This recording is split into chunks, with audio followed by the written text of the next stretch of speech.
Good morning, micro followers. I'm a little late on your guys' quail update. I apologize for that. Things have been really super busy. You guys know how it goes.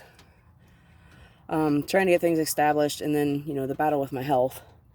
So, I was going to bring you guys along with me when I transferred the quail to the outside, and I was unable to do that.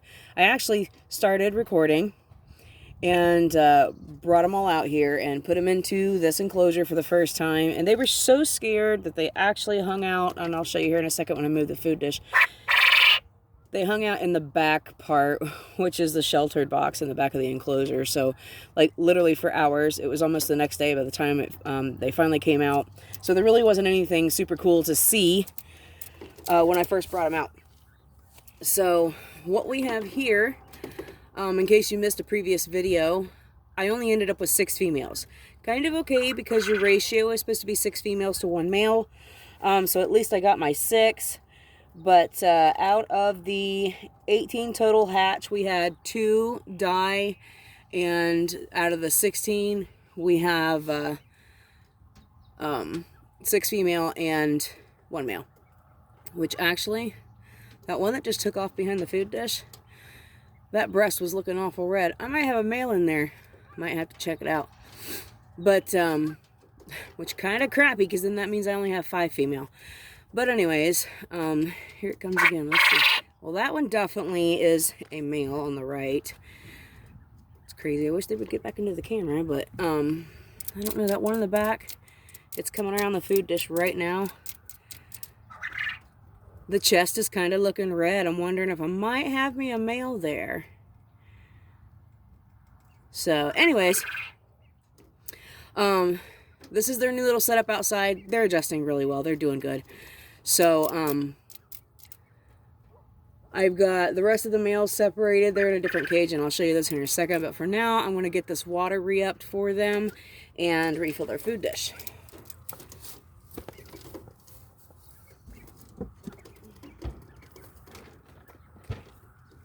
When I'm done, I'll show you what kind of setup I've got for their food and water.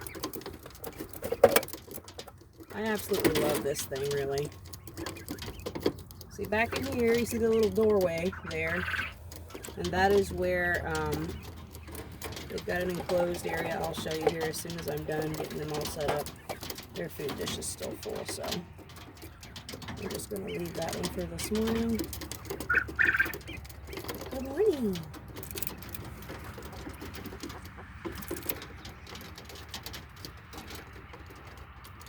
So I got their water on this irrigation system here, and every morning when I come out, I just make sure that the nipples are still working. That way we don't end up with accidental dehydration or worse.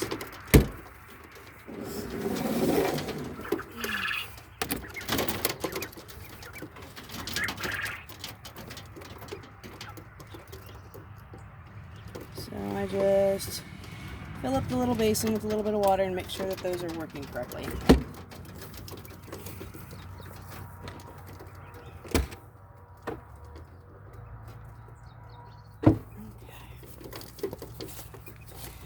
As for the setup,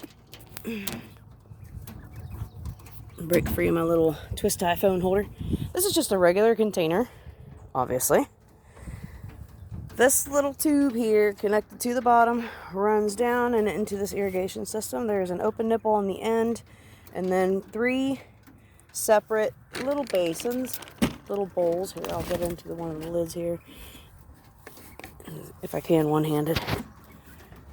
Okay, and it runs down, and those are the ones that I was telling you about. That I just fill those bowls up to make sure the nipples are still running clear. And all I do is, about every other day, plop a little bit of apple cider vinegar in the water basin and top it off. And it lasts a while. So this little enclosure is 2 foot deep, 2 foot tall, and 6 foot long. I have this part covered because of when I run the sprinkler for the garden system.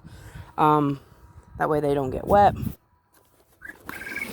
I'll show you up here. It's got 3 separate lids, so I can get in to any part of the hutch that I need to. Conveniently, as far as when eggs are laid, which should be another week or so. This is the enclosed area. This is where, whoops, sorry. This is where they have their shelter from all of the elements. So, that's that. We just threw it together literally out of the leftover materials. If you can see way out there, the leftover materials from when we lost the enclosure in February. So, we just kind of threw this together. My husband and my brother-in-law made this for me.